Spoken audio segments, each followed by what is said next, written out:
This is the current federal tax developments for January the 17th, 2022.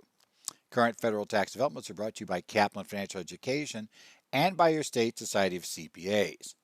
This week, we're going to look at a few developments that took place in this week heading up into our beginning of tax season. And one of the first things we're going to look at this week is we're going to look at the fact that the IRS announced that Form 1024 is going to join Form 1023 in being forms that must be filed online only. 1023 joined that group in early 2020. I should say 1023 did. 1024 now be part of it now. We'll talk about that form. We'll also talk about the release of the National Taxpayer Advocates Report to Congress and how that is resulting in a series of events that are increasing pressure on the IRS to do something about the problems they're having processing correspondence and some of the responses and issues and problems, and how there might be a possibility that we'll see action, but then again, maybe not, because the service has not really been in favor of doing much about that all throughout the pandemic. Finally, the IRS announced the beginning of filing season, right, including other information that may be useful, shall we say, for the season. They brought all of that together in these announcements that we're going to have this week. So let's go ahead and let's take a look at this and see what's going on. First, let's start out with the first announcement we've got in here, which is Revenue Procedure 2022-08. Now, this was actually released on January the 3rd, but I didn't cover this last week, so I thought I should probably pick it up this week. And what happened was, if you remember, back in 2020, the IRS forced 501c3 organizations to file Form 1023 online. Now, that was back in early February of 2020, just before we got into the pandemic, etc. What's happening now is the 1023 was used for 501c3 organizations to apply for their exempt status. Now, non-501c3s that are 501a organizations, they generally filed Form 1024, and 1024 was not at that time required to be filed online. However, the IRS is now moving to require that to happen. So we're now going to see that, in fact, Form 1024 is now going to become a mandatorily filed online form.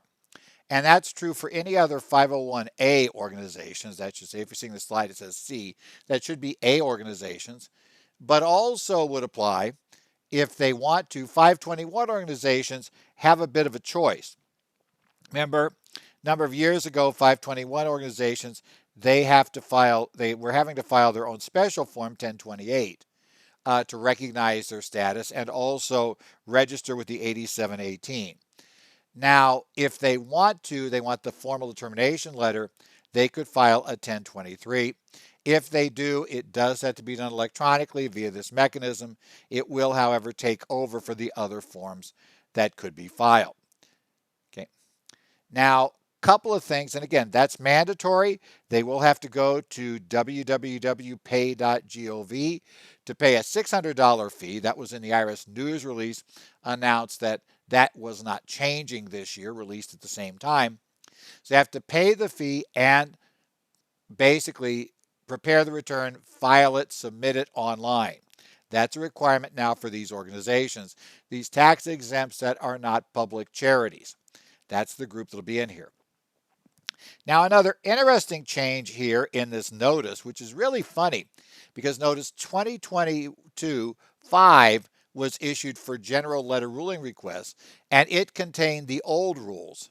But on the same day, we released this with the new rules. Now, I think this is primarily because of the little 90-day, kind of transition period we're going to be allowed. We'll discuss in a second. That will allow people to still file on paper using the old system.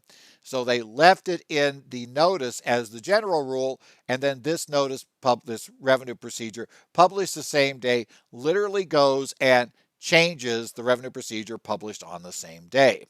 So it actually tells you to go back in and make changes to that one that appeared at the same day. The logical reason for doing that, as I said, to be honest, is because they want to do a separate notice and they want to provide this transition period. So apparently the service decided it was easier to have 2022-5 as issued just like the prior year, read like the prior year. So in the transition period, you can use it. But then outside the transition period, you're going to have to go to this update. So that's kind of what's there. But one of the key things that changes is who can sign the form. Under the original notice, the Form 1024, that paper form, could be signed by an officer of the charity, a trustee who is authorized to sign, or any federally authorized tax practitioner representative that was authorized to sign via a power of attorney. Now we're going to change those rules, and we're going to add some people and take a group away that will be of interest to the people listening to this. But we're going to add, you could be a director of the charity. So you don't have to be an officer, but if you're a director, you could sign it. And I shouldn't say charity, it's not public charity, but of the tax exempt organization. You also could be any other official of the exempt org, not necessarily a trustee, not necessarily an officer, but another official that is authorized by the organization to sign for the organization. However, it removes the option to have a representative authorized under a power of attorney. Specifically, it tells us the signature of a representative authorized by a power of attorney who is not an officer, director, trustee, or other official of the organization will not satisfy the signature requirements for Form 1024. So if you've been used to doing these applications, getting a power of attorney, and then submitting it under your power of attorney, that's going away, and it's going away very quickly. Now, there will be a transition time frame here. So for the next 90 days, what's going to happen here is the IRS will accept a completed paper Form 1044 from an organization that previously was required to submit paper Form 1024 and now is required to submit the electronic form. And for this period, they'll also accept for processing a letter application from an organization that previously was required to submit a letter request and now is required to submit the 1024. The paper 1024 or letter application must be accompanied by the correct user fee described in Revenue Procedure 2022-5, and as noted, it didn't change. That's still going to be the $600. Prior to the modification, payment of user fees made by this revenue procedure and postmarked on or before the date that is 90 days after the effective date of this revenue procedure. So essentially, you got 3 months. So you're going to have January, February, March to get this done. Beginning in early April, you're going to have to start doing this electronically.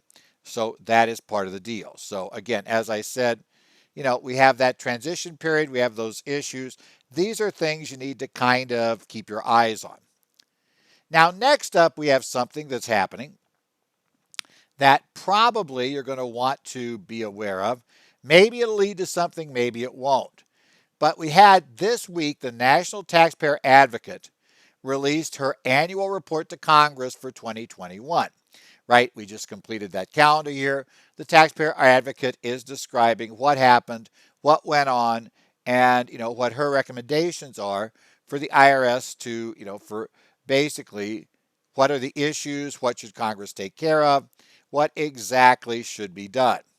So that's part of what we're looking at here today. And one of the key things which the Taxpayer Advocate points out, because it's become a major problem, is spilled over to the Taxpayer Advocate Service, is the major backlog of IRS being able to deal with correspondence and process returns. There is still a huge backlog of unprocessed 2020 returns that are lying around, as well as an extreme amount that most of us are aware of correspondence where essentially we are unable to get the IRS to actually take action. We can't even get a hold of the IRS for these reasons. And as they were noting here, the Taxpayer Advocate has been pressuring the IRS to do a 6-month basically pause. So if you finally get through and you're talking to collections, and they do a lot of collections, obviously, the Taxpayer Advocate said, look, this 9-week hold is worthless. They will not get to your correspondence within 9 weeks. that there should be at a minimum a 6-week hold imposed on this. That's what they've been pressuring the service to do basically throughout the pandemic. And the service is resisting this. Very, very clearly, the service does not want to do it, right? Now, she also reported that she is now getting contact from congressional offices and more interest from Congress to look at doing some sort of suspension of these notices to impose that on the IRS, given how out of control the situation is getting. Yeah, it's been very difficult. We all know that. We've all had those things. And as the taxpayer advocate points out, once you're in the automated notice system, you will continue to get automated notices regardless of the explanation you have, the valid explanation you have, that should stop that from happening, right? It's no matter. The IRS notice is in error. And yes, that does happen.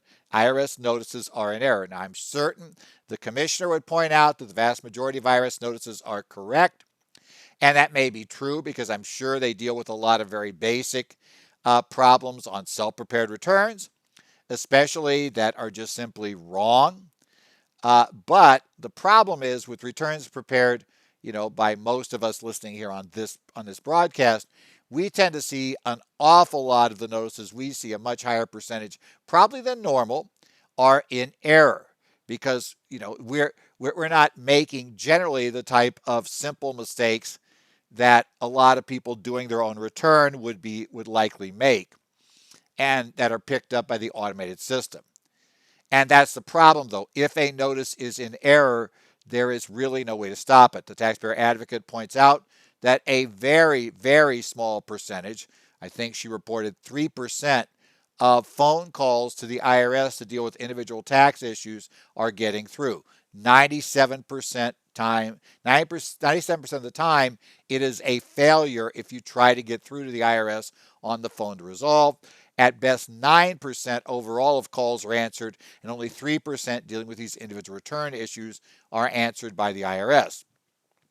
That means that we have a system on autopilot having to mail in documents because we can't get through on the phones, and that getting stacked up, and these notices continuing to come and continuing to get more and more threatening, regardless of the fact that the notice is entirely wrong. You simply cannot get this stopped. That presents a problem.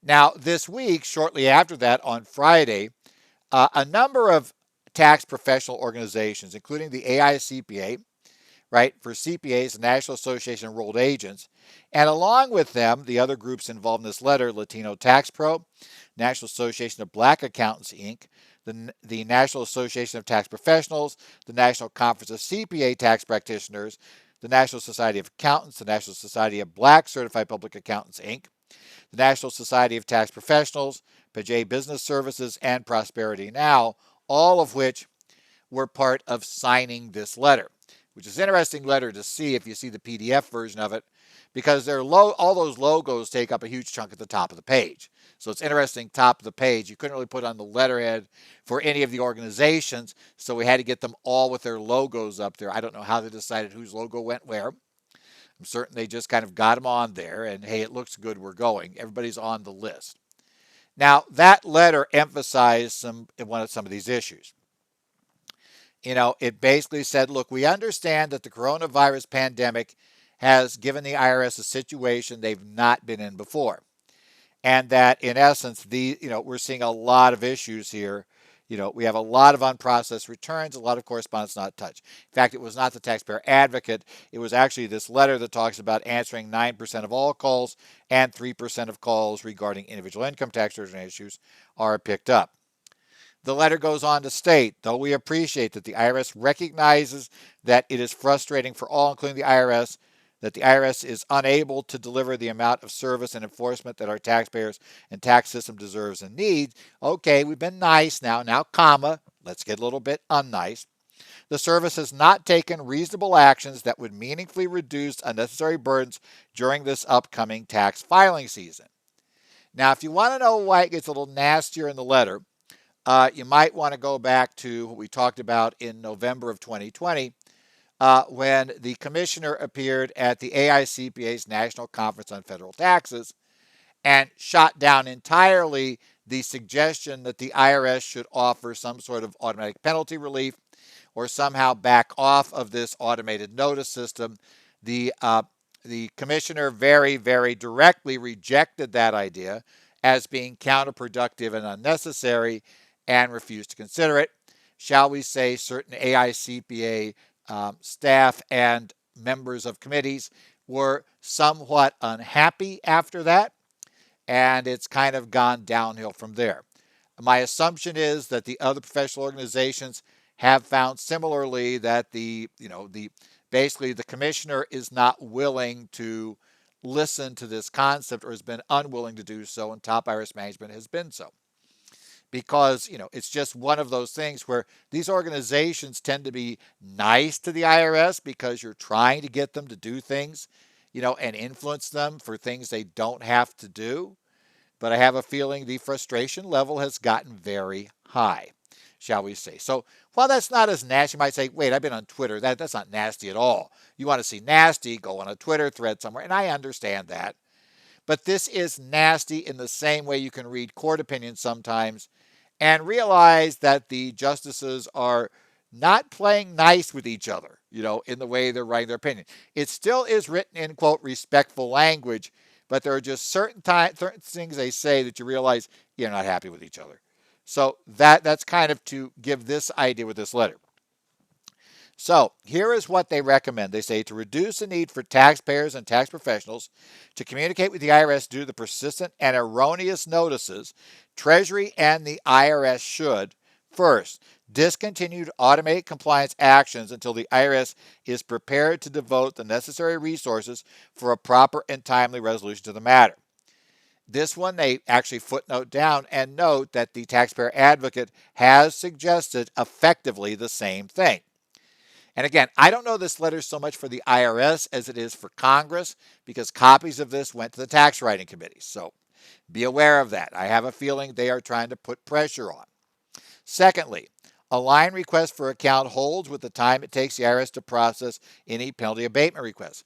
That's specifically that thing which the taxpayer advocate noted in the article in Tax Notes when she was talking to the California Association of Enrolled Agents on a virtual conference this week about the 6-month hold, right? That would be there. Now, the next couple have just been suggested by the group were not something the taxpayer advocate had said. They also say offer reasonable cause penalty waiver similar to the procedures of the first-time abate administrative waiver without affecting the taxpayer's eligibility for first-time abate in future tax years. If you're not aware of first-time abate, for a very limited number of penalties, if the taxpayer has not been penalized, they're generally failure to file, failure to pay, and failure to deposit timely. Those are like the only three this works on. But if you've not been penalized by one of those in the prior 3 years, then the IRS in the Internal Revenue Manual is supposed to offer automatically a first-time abate waiver. Now, it doesn't matter if you have otherwise reasonable cause, etc. You have to burn this FTA. Now, once you burn the FTA, you can't use it again for 3 years.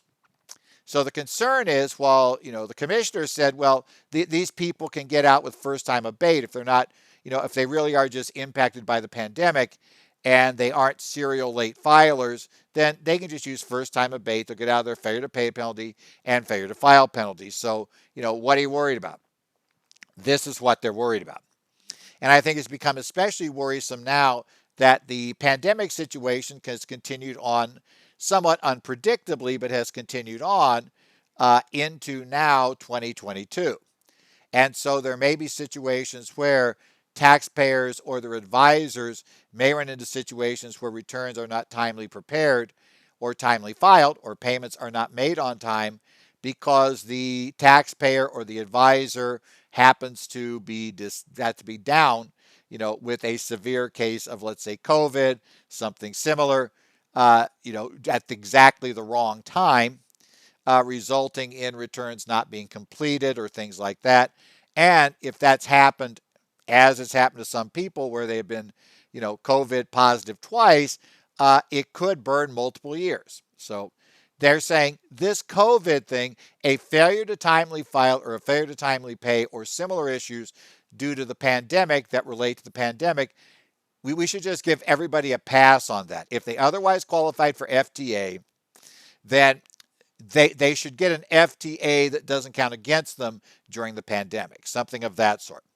Finally, provide taxpayers with targeted relief from both the underpayment of estimated tax and the late payment penalties for 2020 and 2021 tax years.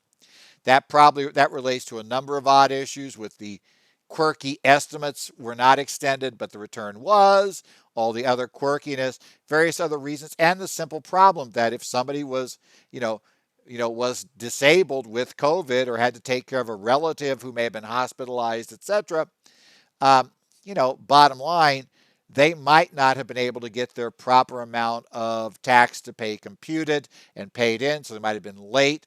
They may have been in, they could have been in the ICU for all we know, and, unable to send it in. And this should just be a flat out broad based relief. The IRS, basically, this is kind of borrowing that AICPA November 2020 suggestion. Just make it broad based, general. Don't require people to prove reasonable cause because, guys, you can't handle the load, right? You guys cannot take more correspondence. You're drowning under the correspondence that you're creating with automated notices. Suffice it to say, these organizations are unhappy and they're doing it. Then they're going to start putting some complaints, and they obviously are sending this to the tax writing committee, so the tax writing committee is aware that here's what we told the IRS. They haven't, so when they don't do anything, they'll then complain back to the committee and say, look, you guys know we sent them this letter in early January. They have done nothing. You guys need to act, right? You guys need to get on them and either get them to act or you need to act. Finally, there was an article in Tax Notes this week that specifically discussed the fact that congressional offices are being overwhelmed by requests for assistance. Now, the article does note that the IRS is not the only government office that is causing, the constituent service portion of a congressperson's office or senator's office to be required to deal with. We're seeing backups in Social Security as well. They're another agency that has a similar set of problems. But this backup in the IRS has gotten progressively worse. In the article, they talk about the number of referrals from congressional offices to the TAS, who most often is in the middle of straightening this out when the congressman said, my constituents having trouble, they're not getting the IRS to fix anything, take care of it. TAS has done that, but now TAS is being overwhelmed with complaints from taxpayers now, as well as congressional numbers that are through the roof. Their staffing still the same, so it's the issue we had with the Congress trying to use the Small Business Administration to process all of those PPP loans, where it's a small agency that usually processed only a small percentage of small businesses were trying to get a loan from them at any point in time, and most small businesses never got a loan from them. Suddenly, every small business was effectively trying to get in the door at once. Same issue here. This is not going to scale, and it didn't. So we'll see what that does. We'll see if congressional offices now, as they get backed up, and remember, this being an election year, if I call my representative and my representative can't get me any service, and just tells me, oh, sorry, you got to give up, the agency can't do anything, and we can't do anything about that, that may make you less likely to vote for that congressperson or that senator in the upcoming election. So that will probably put some pressure there on them to get rid of this problem. So I would hope, and I'll be honest, I'm hoping for relief here. I'm going to be a little partisan, shall we say here, and say I'm hoping for relief. I'm supposed to, normally try to stay off these things, but my guess is, I think that it would be a very smart idea, regardless of party affiliation, for any congressman or senator up for election in 2022 who would like to be reelected to get behind something to get these, to get this stuff relieved. Fix this problem. I'm not sure what they'll do with Social Security, but that's not really my issue that's driving me batty right now. This one is. So, we'll see what they can do. But yeah, real problem, and so we'll have to see what happens. Finally, let's discuss the IRS has posted information online. At the same time they posted online information about opening the filing season, which was found in News Release IR 2022-08 that was issued on January the 10th. They also gave us some other information. I'll try to hit some of the highlights. The first obvious thing is the tax filing season is going to begin on January 24th. So the IRS will begin accepting electronic individual returns the 24th. So next Monday, if you're listening to this when we release this, next Monday they'll begin accepting it. Now, whether your tax software will begin allowing you to send them then is a whole nother question. Quite often there's a day or two delay there. As well, there's probably going to be at least some forms, right, that are going to be delayed in being able to be processed electronically, or your tax. And remember, that whole process always involves the IRS has to release the forms and have them ready for electronic processing. Your tax software vendor then has to get that written into their software, and they have to give the go. Some software vendors, will update those things very quickly, and you'll have it within a day or two. Others are on very fixed cycles for when they update their software. So if you miss a cycle, you may have to wait a week or 2 weeks or whatever it is until the next update before that'll be fixed. So doesn't mean everybody can file on the 24th. As well, certainly a lot of state forms are going to be up in the air and not ready. You're going to have to see that. So doesn't necessarily mean everybody will file that day, but it does mean it is opening up. That is 9 days later, or I should say probably this year, we should say to be fair, 6 days later than the IRS would normally aim to open up, because January 15th fell on a Saturday, and January 17th is Martin Luther King Day, which is a federal holiday. That means that the 18th would have been the normal opening date. We're going to open a little less than a week later, the beginning of the following week. So effectively, we're starting a week late compared to what we normally would. That's not that bad. I think had the Build Back Better Act passed, that would have been substantially delayed. The IRS also reminds people that they do have an automatic required delay if the return has earned income tax credit. So that one is required to be delayed. So, be aware of that those refunds will not come out right away. So be aware of that background. Now, the IRS also gives a quick update on 2020 return processing backlog. And here they really don't update us at all. They're still quoting dates that came out from what's essentially early December, telling us that, they had all paper and electronic returns received prior to April 2021 have been processed if the return had no errors but did not require additional review. However, there's still not a huge number, as the taxpayer advocate points out, of returns that even their 2020 returns that have not been processed. Some of them are electronic, a larger portion of them are paper returns. Now, the IRS does tell taxpayers as part of this that if your 2020 return has not yet been processed, you're expecting a refund, you haven't seen it, whatever reason the return has not been processed, that does not stop you from filing the 21 return. Now, that's correct as far as it goes. However, we all know there's a potential problem there. The concern will be if that 2020 return was applying an overpayment to the 21 return, I would probably want to hold on filing the 21 return until the 20 return was actually processed by the service.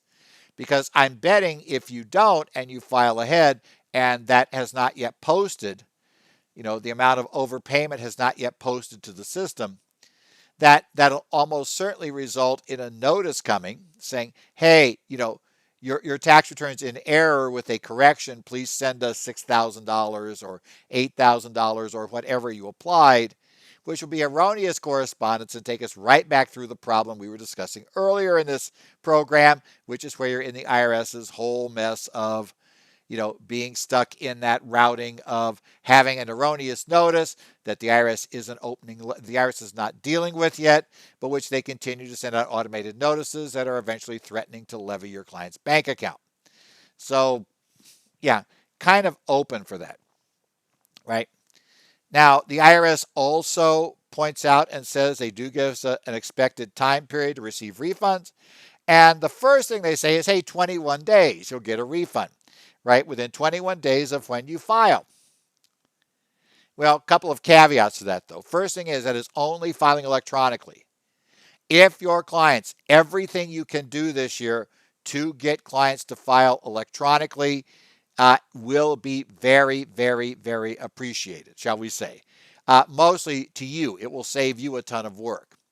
I think any client, if you decide that you're willing to prepare a return for a client that files on paper, and I will warn you that a number of CPAs and EAs have told me they simply aren't doing it. They're like, they say they want to file on paper. I say they got to find somebody else to do the return, right? I file electronically or I don't.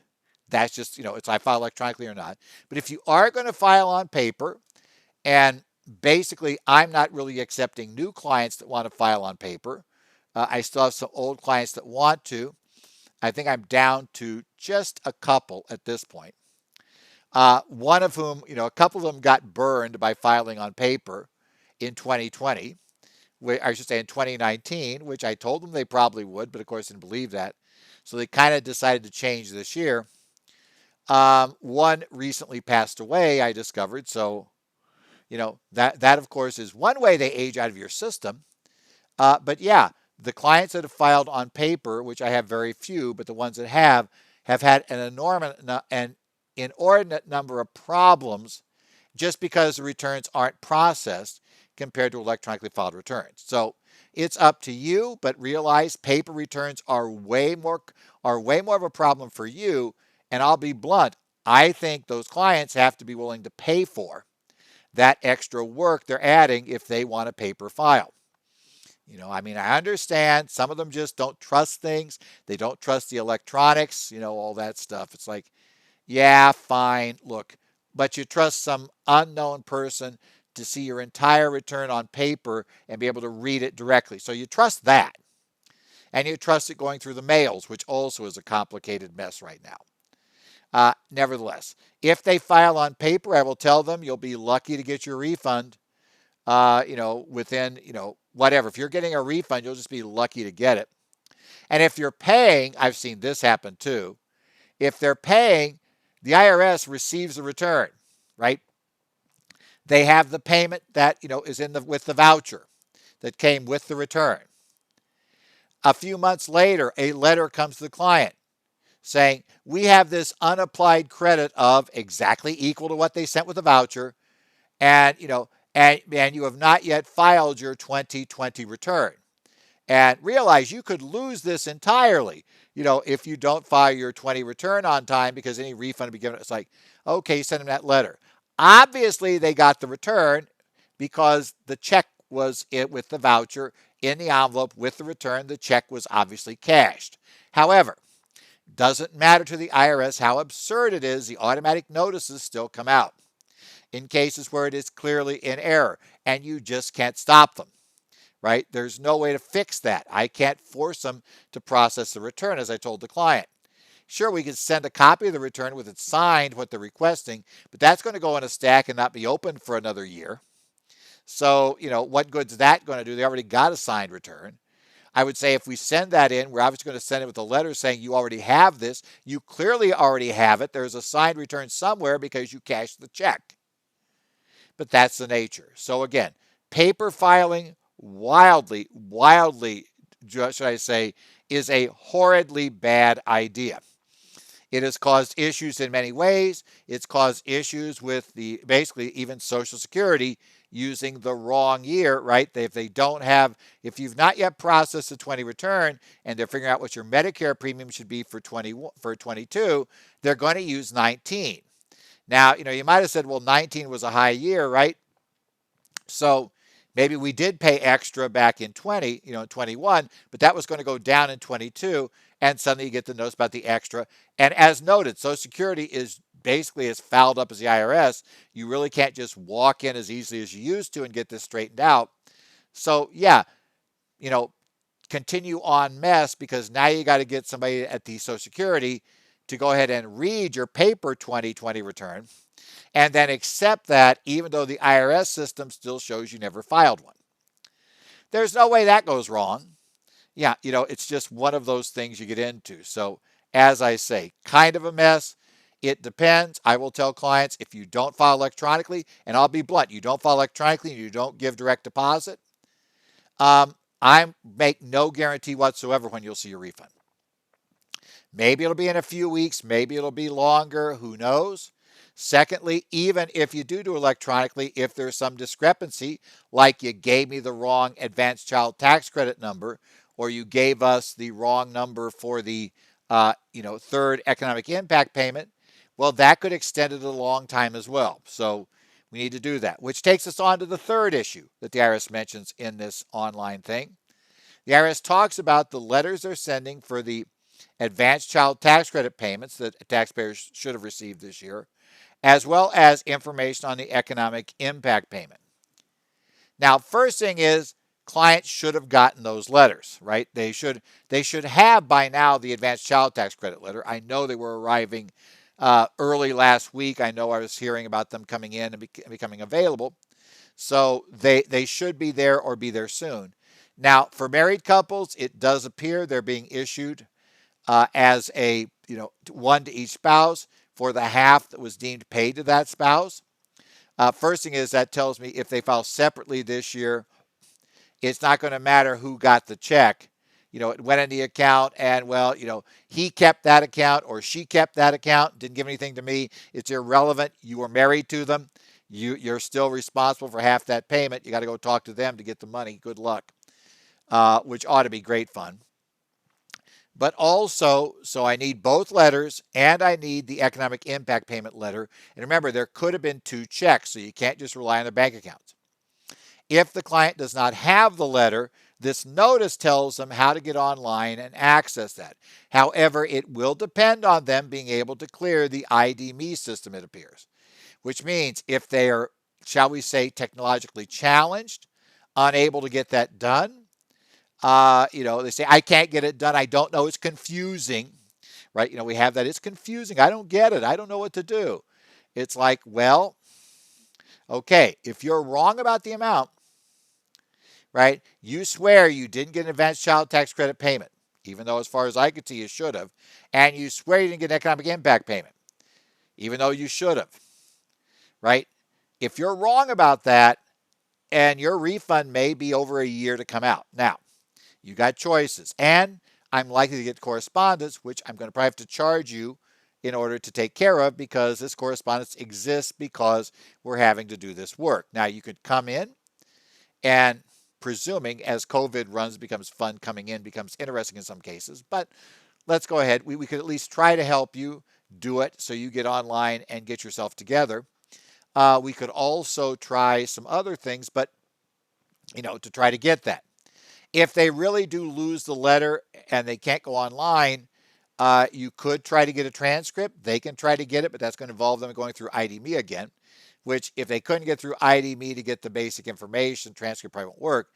But the transcript be a perfect fix. If they can get themselves worked up, if they can throw it through the system and they can authorize, either they get the transcript, and I would suggest to most clients, given how messed up the IRS is, it's not a bad idea to get in there and get your transcript.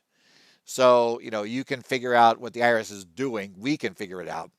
Have access to all that stuff, plus do it for somebody else does it for you, quote unquote. Because if you can't figure out this stuff, maybe somebody with a faked driver's license and, passport or whatever, if they got that information and they can fake it right, they could get in. So I would say you want to set up that account regardless to get in there, get that information together. Nevertheless, we do have the information here. We do have how you can get it. Assuming Congress doesn't do another payment, which I don't think they're going to do, but who knows? Hopefully we won't end up losing the EIP payment website because they have to give information for a new one. So we'll see how that goes, but that's going to be crucial for taxpayers. This has been the current federal tax developments for the week of January 17th, 2022. Current federal tax developments are brought to you by your state society of CPAs and by Kaplan Financial Education. Now, I'm Ed Zollers, and I do this every week. I do hang around the Connect websites for the Arizona Society, New Jersey Society, Illinois, Minnesota, Washington societies. I also keep an eye on any postings to the Idaho Societies board, so keep eyes there. If you have questions, you can post them to any of those if you're a member of one of those societies. I also will respond if I get time to emails to edzollers at currentfiletaxdevelopments.com. So far, it should be fine. Where it gets messier is as we get further into tax season. That is the best email address to use for me, even if you got another one, because my main email address for the firm is where I pay mainly attention to client stuff. And if you send me something there, it may get pushed to the back. So I would suggest Ed Zollers at currentfiletaxdevelopments.com is a smart place to go to make sure I'm paying attention when I basically am ready to deal with questions from the continuing education or this broadcast. So that'd be a good place to go. Otherwise, we will see you next week. It may still be a quiet week because, again, the IRS and government will be shut down for one day because of the Martin Luther King holiday. So there'll only be 4 days to produce stuff. Congress does not appear to be moving on any tax bills at this time. So sometimes they move super fast once they decide to agree to something. So if negotiations are going on in the background, it's always possible you get a tax bill.